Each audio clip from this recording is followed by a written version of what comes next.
Hello, everyone. Welcome back to Play On. My name is Candace Barrett. I'm Rob Mackay. And this is Pearce. How is everyone? Welcome back, Pearce. Had a week off. Apologies for my absence. You re-emerged from the fog of the Central West, Pearce. This is So, true. Yeah, it's foggy this morning. I will share with you guys a great photo up at the motor racing home of Australia this morning. I couldn't see 50 metres. It was pretty epic. ooh, that's not good at that sort of speed. Yeah, I didn't get a lot of speed up, let's be honest. It's amazing. We haven't actually entered a proper winter yet. Like it's not No. warm, but No, we're it's not. still the right side of the ledger in the positives. Like this morning was 5 degrees, which this time of year I'll take. Yeah, I still had a absolutely. tiny little bit of shin skin on display. Yep. Look, it's still unseasonably warm here as well. I'm still in shorts, but I did have to resort to putting some footwear on in the last couple of days, which has been a challenge. There Just you the go. basics. Just the basics. I'm yeah. thinking Danny Rojas at the moment. Well, and that's going out of the house. Yeah. Your formal go ahead. Just maybe some Yeah. socks and Birkenstocks would be a hot look as well. Socks and Crocs. Socks and Crocs. Crocs. Socks and stocks. So, Socks Pearce, and did you socks. get a run out this past weekend? I did. I reffed a second grade game, and I'm trying to recall the last time I did a second grade game. I think it was 1998. It was a long time ago. Last time you were naughty, maybe. Yeah. No, last time I was caught out being naughty, I still didn't get punished. It was great fun. I really enjoyed it. And then I ran touch for the first grade game, including one gentleman from Millthorpe. It was great fun. So Yep. he behaved himself. I heard he got kneed into the nose. He kneed in the did. I heard the jaw. little crack. Oops. Yeah, it doesn't make me want to go back playing anytime soon. No. Hearing stories where people get kneed in the face. No, Dubbo So, yeah. were pretty red hot in both games. Rumour has it I might be heading over to Cowra this weekend. We'll find out tomorrow. Yeah, Oh. rumor has it. Yay! Stomping ground. Go to the Yeah. Impy Stomping for ground. me. Can do. Have some, Ah. some little lamb cutlets. Oh, good. Ooh. Now you're talking. And where did Doesn't you get go, much Rob? better. What did you get So to? I had a couple of matches in the middle, one on the clipboard. So on Saturday I had a third division first grade game. I had the defending premiers at home against the number one ranked team. So that was a cracking game of footy. Absolutely loved that. The defending premiers had one guy who just loved taking it off the back fence. Absolutely fearless. So they'd do a 22 or a try line dropout, and he was the man who would take it, and you could hear the crowd. It was winding up. Absolutely. And, to your point a minute ago, Candace, that's when you go, I'm so glad I'm not playing, because it was brutal for both ball Yeah. carrier and tackle, but it was great fun to be close to the action and watch it.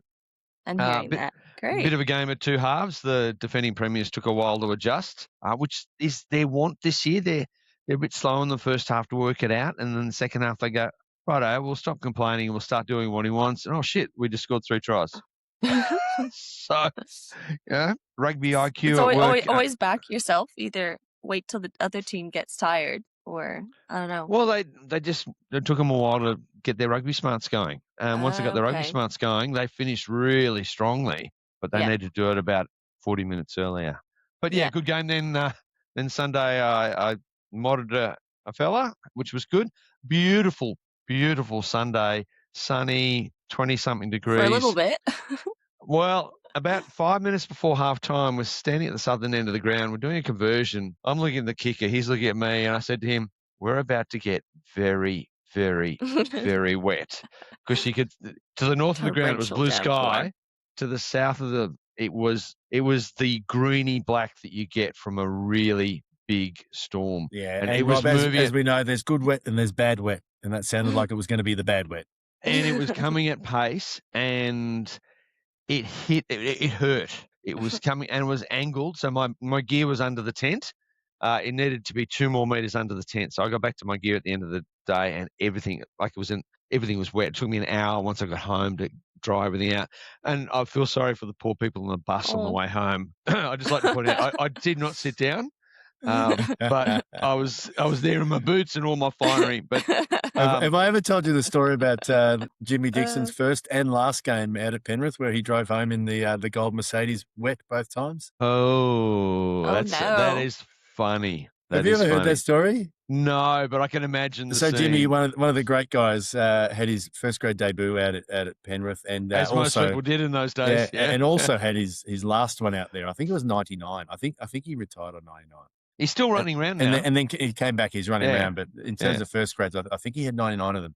The game, he went to Penrith on the first one, and the locals copped a shellacking and blamed the ref. And Jimmy, it was quite a hot day in Penrith, came in all sweaty, ready to have a shower, and found his entire kit bag in the shower. And made light of it. And thanks to guys that said, I'm just going to drive home and have a shower at home when I got some clean, dry clothes. And anyway, just as that circle of life, they did the exact same thing on his last game too. And Jimmy had one of those beautiful SL 500 Mercedes with the top down. You could just imagine him driving home with the wind. Air dry. Yeah.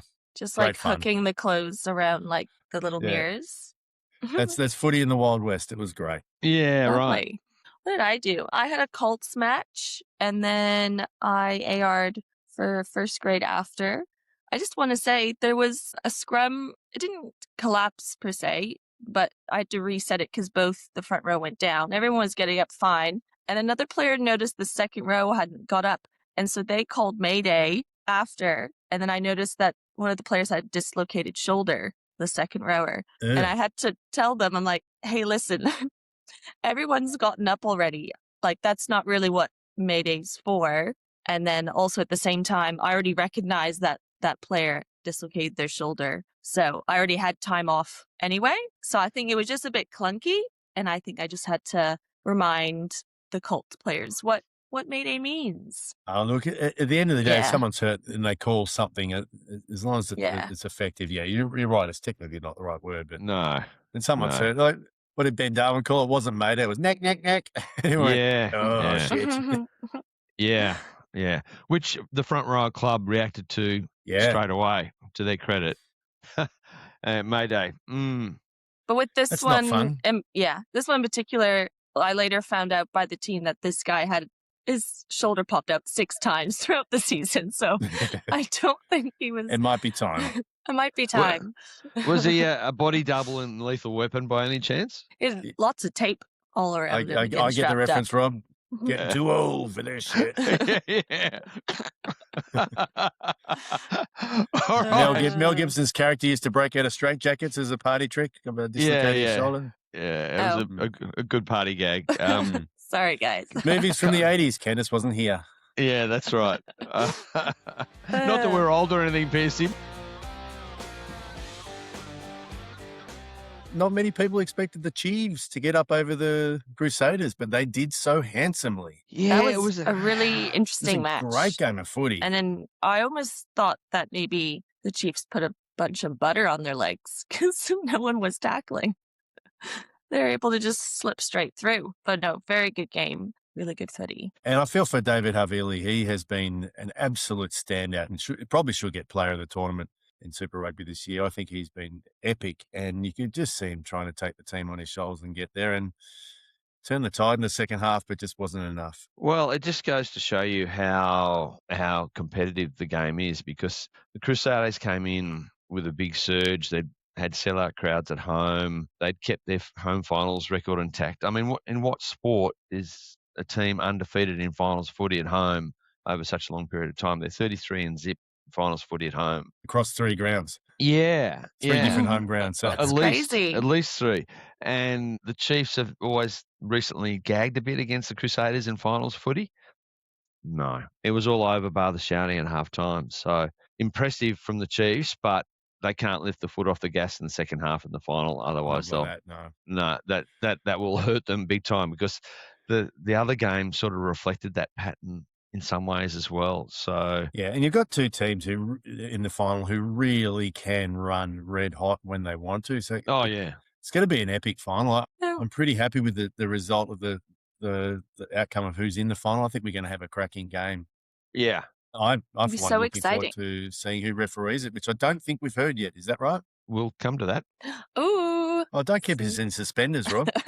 Oh, mate. Hey, don't mind a little bit of fishnet, Pearcey, but not on a Tuesday morning. Yeah, in the other game, I think the Hurricanes, they didn't show any rust in the first half. But, yeah, once again, they bench a few and they look beatable, but I don't think they needed to bench them. I think they chose to bench them. Well, they're just managing, aren't they? And the Managing first half, load as well. they just seemed to have the balance right. They did what they needed to do in the first half. And then the second half, they went, righto, let's sort this out. They got a couple of really good tradie type 5 who just do the work to make the backs look flashy. Well, it's funny. I think their best forward's a Japanese guy. Yeah, isn't he epic? Yeah, I mean, and you talk about big body. But hard worker too, and smart. And you between talk he and about Brad player Shields, of the tournament. I think the pair of them are doing all the heavy lifting to make the flashy guys out wide look good. And in the big second rower, he's also got some wheels when he gets in space, doesn't he? Walter Dearns. Yeah. Oh, yeah, absolutely. He's Skillful. an impressive footballer. Yeah, absolutely. So he's it's good to see another country has one that gets away. So we often complain about Australia not keeping our talent, but there's one that certainly slipped through the net. Especially Australian second rowers. There's 5 or 6 running around the world who are absolutely elite. And just didn't get to play for Australia much because of it. Yeah. I mean, some of them are now eligible for other countries, which is sad, but some of them are also, we can pick them if we need them. Will Skelton's the obvious one, although he's out for a while because of his injury. But and it's been a consistent trend too. I remember when I was reffing Dan Heenan, he was, in my opinion, the best of his generation and just played in Japan. But could be a lifestyle thing. Earned great coin over there. Yeah, so different goals. Yeah, probably didn't have the body deterioration that he would have got elsewhere. So yeah, that's right. Pretty wise for me. Yeah, using his asset to the best of his money making ability. Well, life go choices, accounting. Right? I thought when you said asset, I was like, accounting. No, he's not talking about his bottom. Yeah, the Hurricanes Blues game threw up some interesting things. I mean, the Blues have never won a semi-final away from home. The Blues with 4 titles have never won a semi away from home. So it's not just an issue for Aussie teams travelling across the ditch. It just shows you how hard it is for away teams in finals footy in Super Rugby, and it always has been. And I used to go in Super Rugby tipping comps before I wasn't allowed to. As a match official, you're not allowed to. And we saw that with Ashley Klein this week.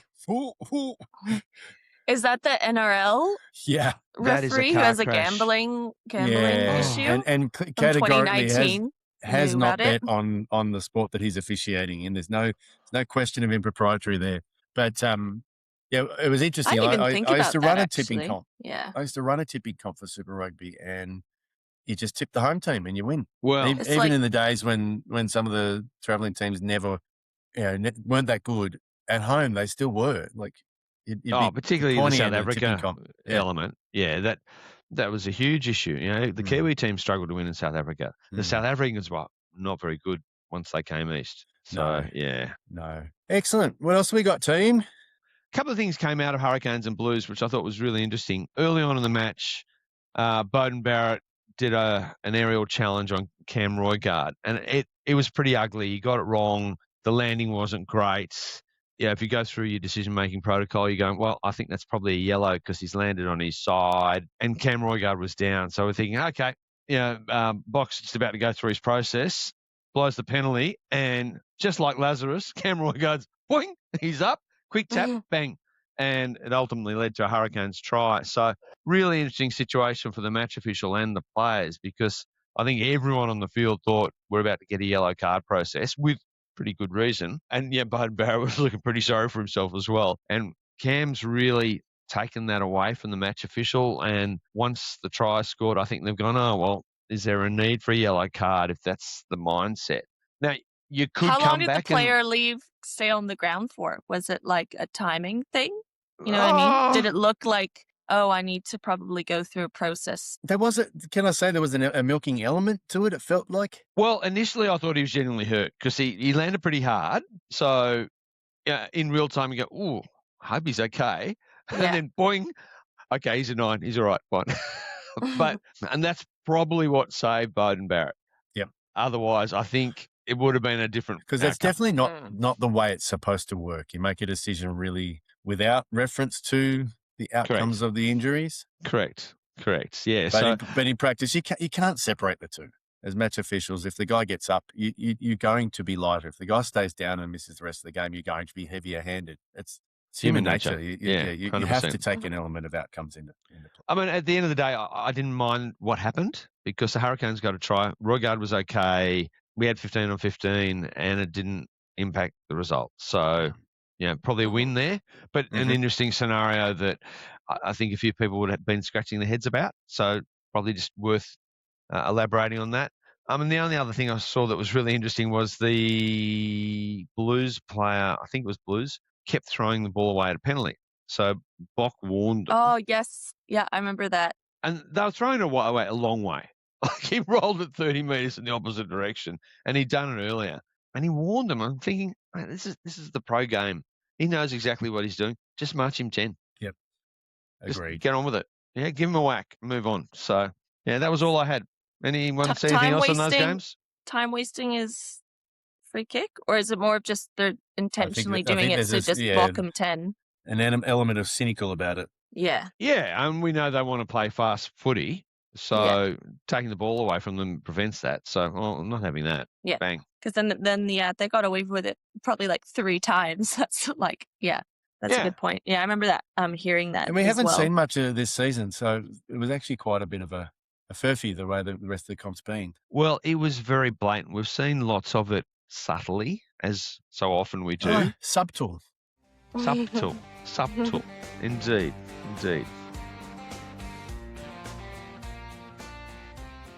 So, Candace, you had some general rugby news that we needed to cover. General rugby news? I wanted to check in on Pearce about state champs.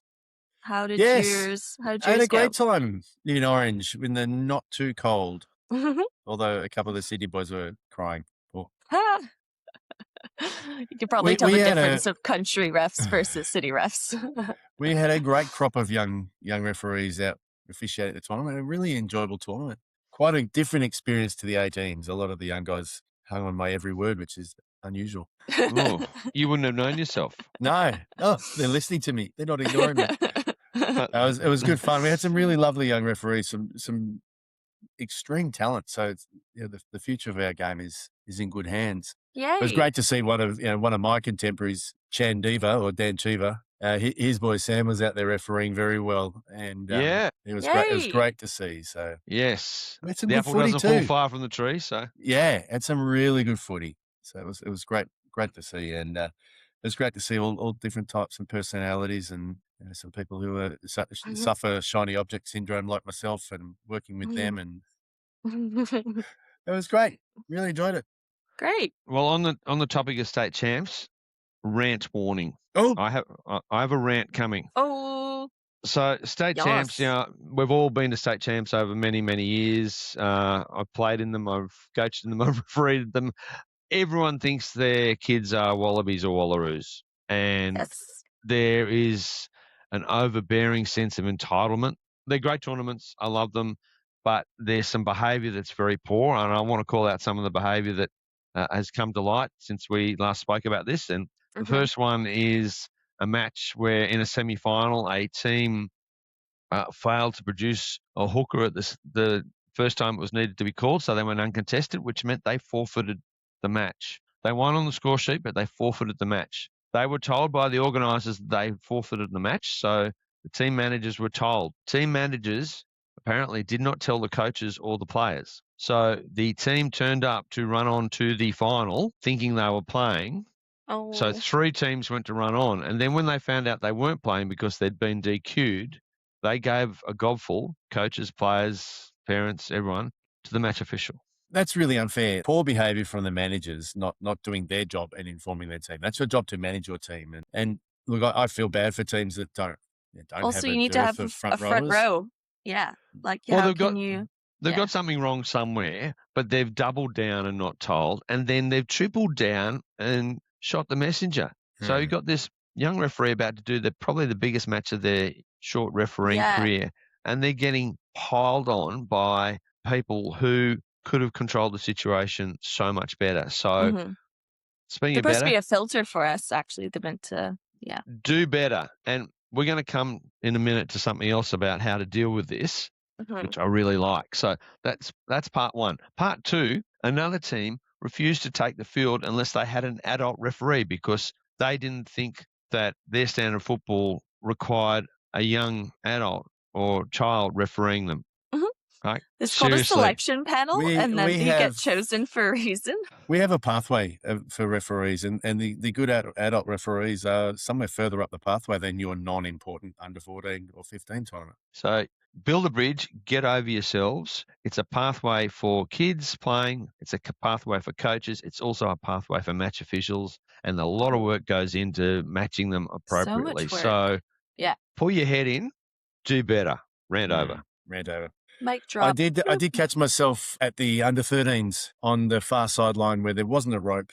I just politely said to a couple of the families, hey, how about we stand back from the edge of the field a little bit further? Yeah, good point. This got promptly ignored. I didn't have any official capacity there, but I said it as a interested spectator, and nothing happened. So I started taking a video of them to take back to the match tournament official, and a couple of them got very, very shirty about that. And I said, hey, can't we just be good humans? And? Stand back 2 meters. I mean, do I need to go and grab a tournament official? Yeah, good point, Pearce. I didn't pull out the don't you know who I am, I'm Wayne Erickson card.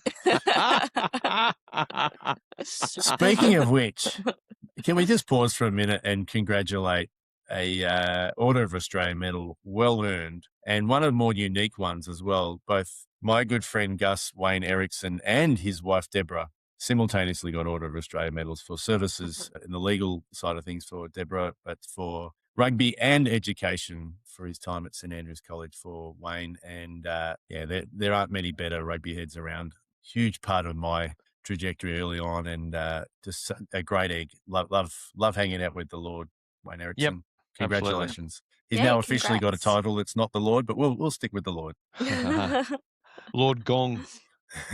Gong. Very good. Since you mentioned about the rope, actually, Pearce, New South Wales have a pilot about the disciplinary process for those team officials within that sort of playing enclosure. And so that's where it sort of goes from. It's almost like when you arrive at the pitch, because obviously each pitch is different. Like some have ropes, some have ropes and fences, some have just fences. So it's just really interesting how you brought up how this particular tournament didn't have one. The one I was at all had ropes, which was really handy and made it easier, I guess, in terms of you ARing or mods and stuff to be able to walk around like freely as well. And you sort of know what you can control within that enclosure. I'm a big fan of some razor wire if we can organize it for next year.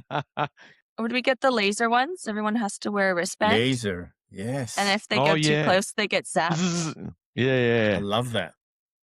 So I guess another way to frame this is the official title is the expedited disciplinary process for team officials within the playing enclosure. But in short, what's the acronym for that? Yeah, too long. It gives the referee more power to red card and therefore bring certain people into the judiciary system rather than the code of conduct system. Code of conduct takes a long time. This means takes a lot of resources too. Yeah, it takes the time and effort. There is very onerous. It is onerous. It's also in New South Wales as well, right?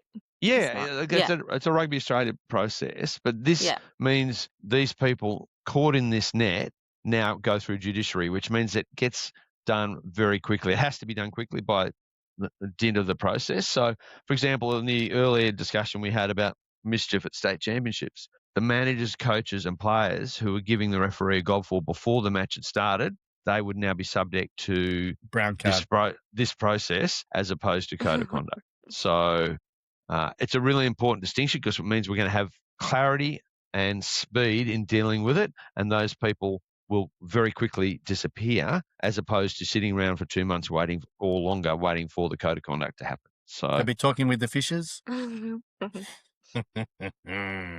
But yeah, I think that linked well. And just a reminder for those people, like, again, just check when you arrive at pitches what that sort of enclosure looks like. And yeah, always meet with your team of 5, so ground marshals and touchies to introduce yourself and see how you can control certain things where you can. Anyway, there is, what's this one? Sorry, what's RPL stand for? Rugby Premier League, and I'm wearing my Ladakh Hard Yak t-shirt. So this is Indian Sevens. So that kicks off. I saw someone, Cat Roach or someone's in India. Is that right? Yeah. Well, I don't know who the match officials are. There hasn't been a lot of press about that, but there'll be some, yes. There's a smattering of foreign players. I'm just trying to remember who our cool winger, or the hardworking winger, he just signed with them. Jimmy Turner's over there. Moz is over there. Henry Hutchison's over there. Don't think too many of the girls have gone. They're still in their European summer. Yeah. They're just celebrating being world champions. So and a couple of injuries. A couple have already left the squad and chuffed off elsewhere. So, but that kicks off tomorrow, 17th. We're recording on Tuesday, so that kicks off on Wednesday. Men's and women's, 6 men's teams, 4 women's teams. So they're modelling it on the IPL and the cricket. There's certainly some money behind it. It's the second season, so it's available on RugbyPass TV. I'll have a look at it when I have a chance to see how it goes. Who knows? It might be another way to fill in that hiatus we have in the Sevens calendar and keep more of our players in the game. So I'll watch with interest and see whether they do some law variations or not. Still waiting to hear on those as well. So I presume they're doing the quarters again? I don't know. I haven't managed to find out what's happening there. So yeah, watch this space. And then the next one is there is a World Rugby Women's Health webinar. There's a session on supporting girls into rugby. And we love that. It's always good, especially when they're doing Rugby Australia's putting more investment into sort of those younger ages. So yeah, those under 16 and 18. So it's good that there's just support there for the health side of things as well. Yeah, there's a series of webinars. The first one's on supporting girls into rugby. The second one is on knee injuries in the women's game. So that's so interesting. Highly topical. And we've covered that many times. So I'll be really interested to see what they unpack with that one. And then the third one's around other women's health and welfare related issues, which will be later in the year. But all really relevant topics, and they're potential barriers to stopping participation. So finding ways through that is really important, and doing it from the global scale. So yeah, well done all involved in that. So when we hear more about that, we'll share the links. What about, guys, some of the UK PREM? There's some 2 big matches that happened over the weekend as well. We had Northampton versus Leicester Tigers, and then Bath versus Exeter Chiefs.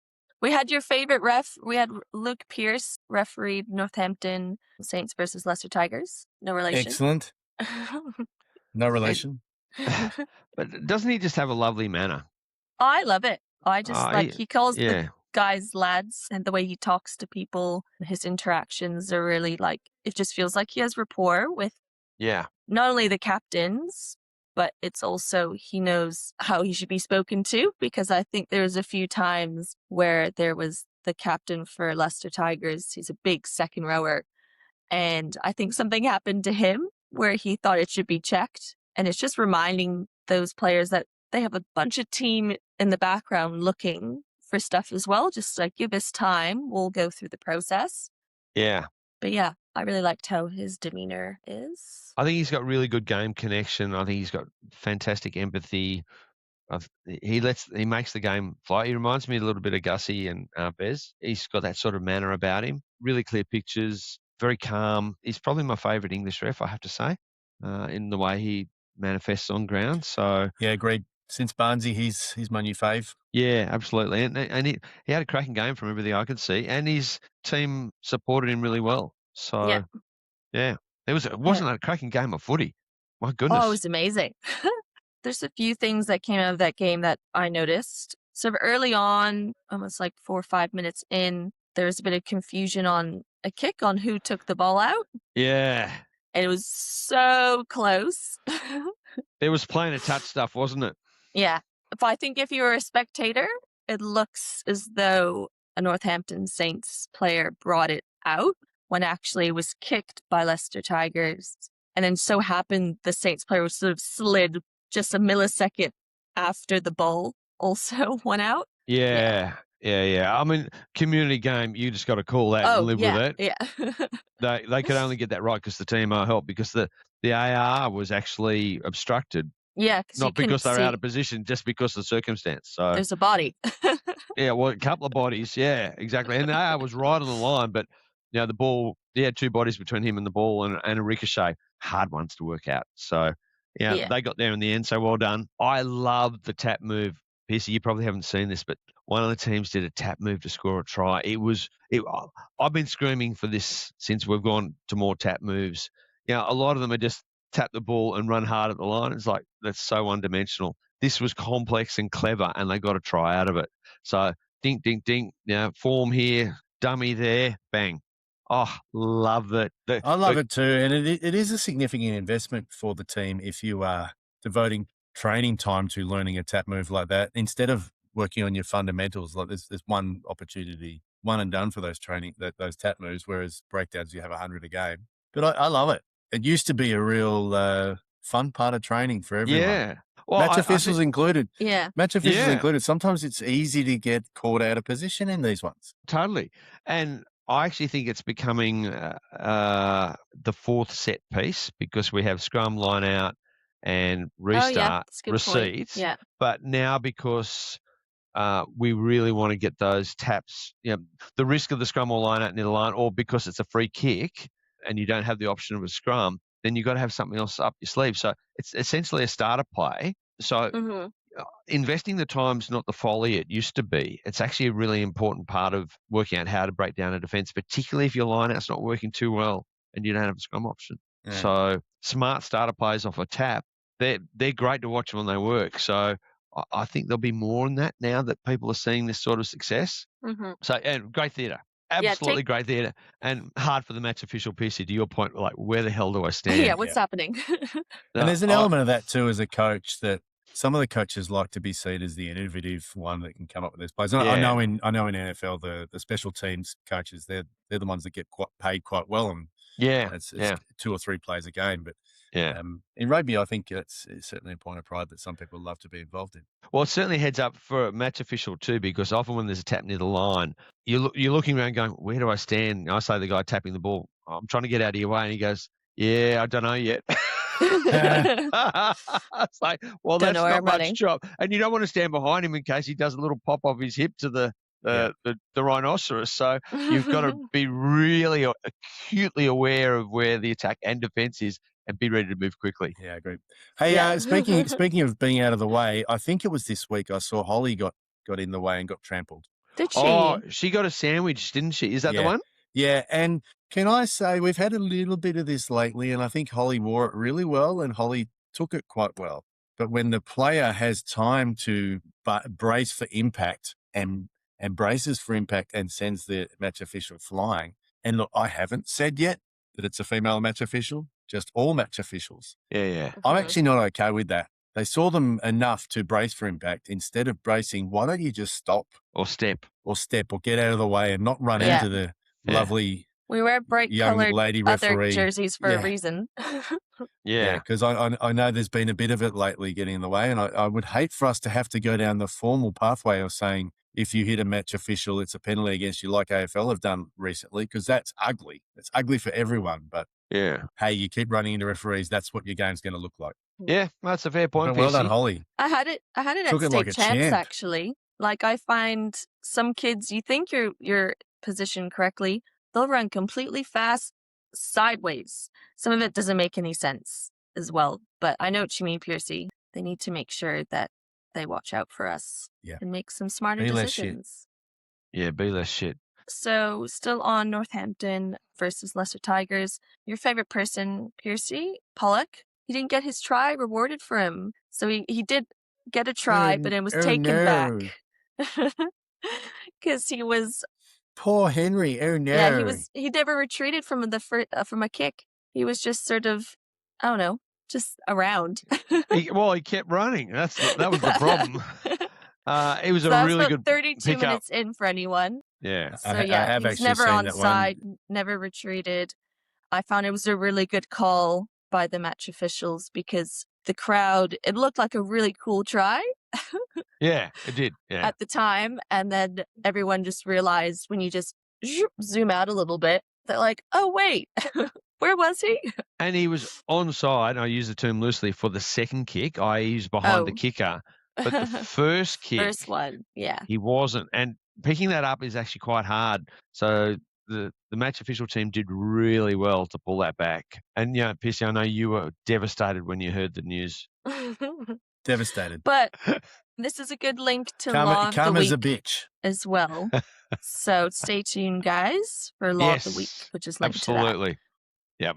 We have another one. So 35 minutes in, there was a head contact. I think this might have been the one I might have thought about earlier, how Luke Pearce delivers his information as well, his interactions. So low danger, penalty kick only, which I agree it also felt right for what the game was and what it needed. Yeah, I agree. And I think it just goes back to that game connection piece, allowing the game to breathe and having trust in sort of how that TMO is working in the background. Yeah, it was a great yellow. And just and just seeing that in real time as well. So some MMOs had yellow that and some wouldn't. Did the game need it? No. Probably a good outcome. So, yeah, well done. Really like that. Who's your tip for the final, Rob? Hurricanes, I've been saying for weeks. Yeah, it's theirs to lose. Candace? Hurricanes. Yeah, absolutely. I'd love to see the Chiefs win, but I think the Hurricanes will. Yeah. Oh, yeah. The Hurricanes will win. That's I would agree with Head that. says Hurricanes, heart says Chiefs. Yeah, yeah. Chiefs have been knocking on the door, and if they don't win this one, they'll just the mental baggage will be and heavy. They've got a little bit of an exodus, I think, of the playing staff and coach. Yeah, which brings to trends and talking points and the difference between how Australia and New Zealand tackle ruck maul was officiated. I think there's a different picture developing.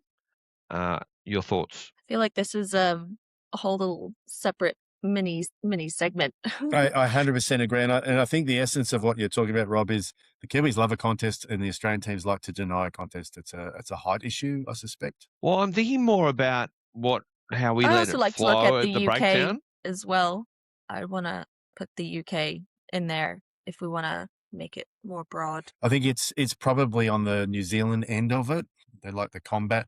They like to see the combat there at the breakdown contest is on. Yeah, I think the English and Australian picture's more aligned. The New Zealand one's probably a bit of an outlier. We're a little bit tighter as an officiating team on side entry, when a ruck's formed, etc. New Zealand's a bit more laissez-faire. I think that's a challenge for the teams to adjust to.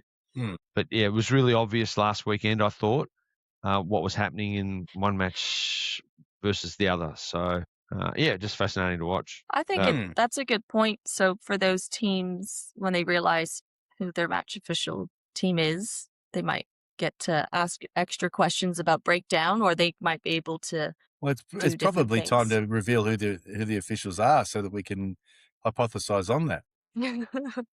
Appointments. All right, so appointments. The Super Rugby final. So drum roll. It is an all-Australian team of 4. Bingo dingo. Refereeing and match officiating the final. A reward for good effort. So Nick Berry, congratulations. Woo. Ruben Keane, Louis Trisley. Yay. I told you he might get some postseason work. and BC Brett Cronin. So love it. Congratulations all. Well deserved. Yeah, absolutely. And I'm just so pleased. They've been working on a pod system this year, and the only reason they weren't going to break pods up was because of injury or test duties, etc. And they've kept the pods together, and they've stayed true to their word. And it was based on the overall pod performance, and the pod has been really, really, really good. So they are the match officials for the final. So, and they go into a very, pleased. very elite group of Australians who've refereed the Super Rugby final. Absolutely. Well done. And Mike Fraser and Chris Pollock, friend of the pod, will be on the ground supporting them during the final. So, yeah, bravo. That's so exciting. Well honor. Deserved. Yep, absolutely great honour. So not bad for a halfback. Hang on a minute. Did I just dirty it? Yes, you sullied the waters. Stat Central, very quickly, Stat Central. It's got a cricketing theme this week. How's that? How's that, you dirty bastard? 50, 100, 150. So, DMAC.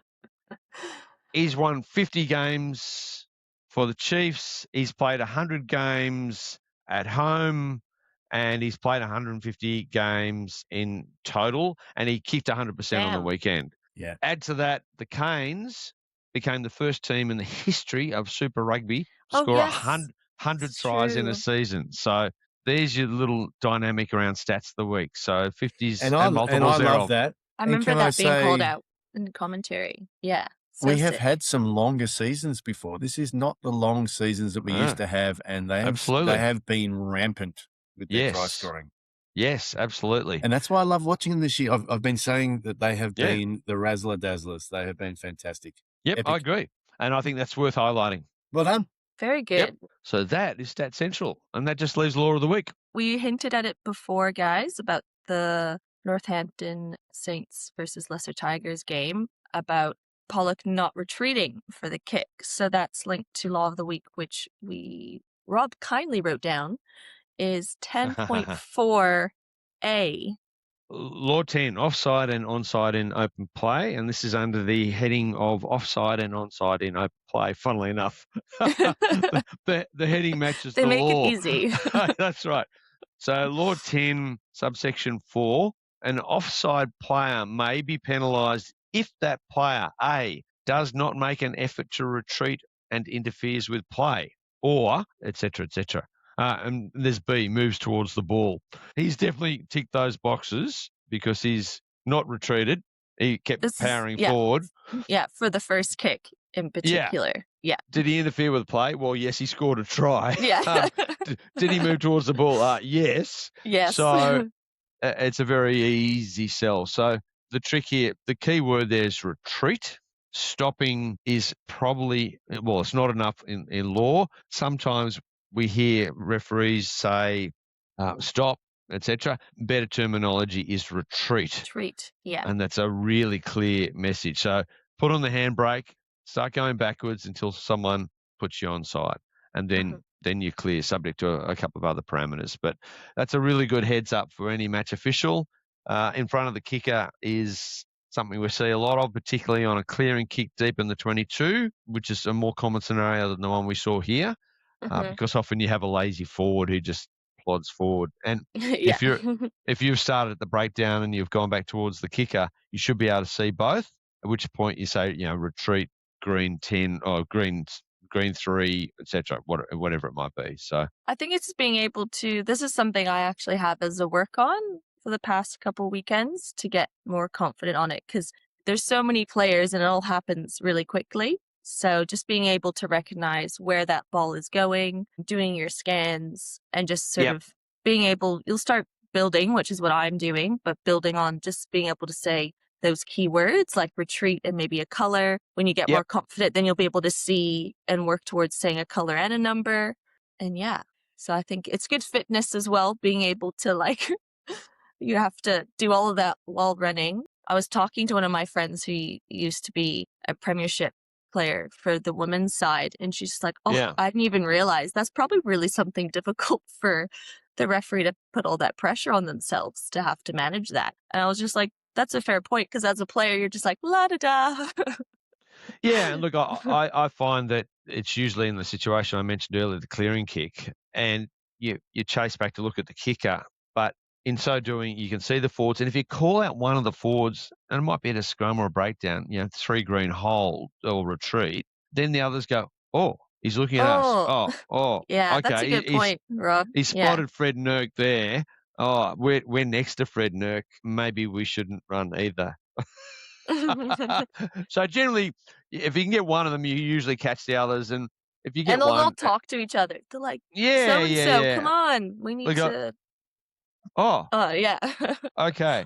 And if you don't get the first one, then you go, retreat green 3, retreat green 7, and you start rattling them. They go, okay, fair cop, he's got us. And you can do this while you're running, and you don't have to necessarily blow a penalty, because if they retreat, play continues, there's no impact. Keep your whistle in your pocket, but it paints a picture so that, maybe next time you're at a scrum, you can say, hey, guys, next time there's a clearing kick, don't do that. Yeah. Because I'm watching you. I'm watching you. That's good scrum chat. Yeah. I love that. That's a good law of the week. guys. It is a good law of the week. Yeah, we love Law 10. There's always a gem in Law 10. Candace, once again, I thought you were bloody wonderful today. Rob, you weren't too bad. I actually liked your stats today. I didn't like it when you kept me on tenterhooks for the appointments, but it was worth the wait. We can be better, though, because it was a me. cricket theme. Probably why you like the brought me Stat back. Central. Yeah, always getting with a cricket theme. Almost as powerful as an AFL theme. Thank you all for listening, and I'll see you guys next week. Jouer.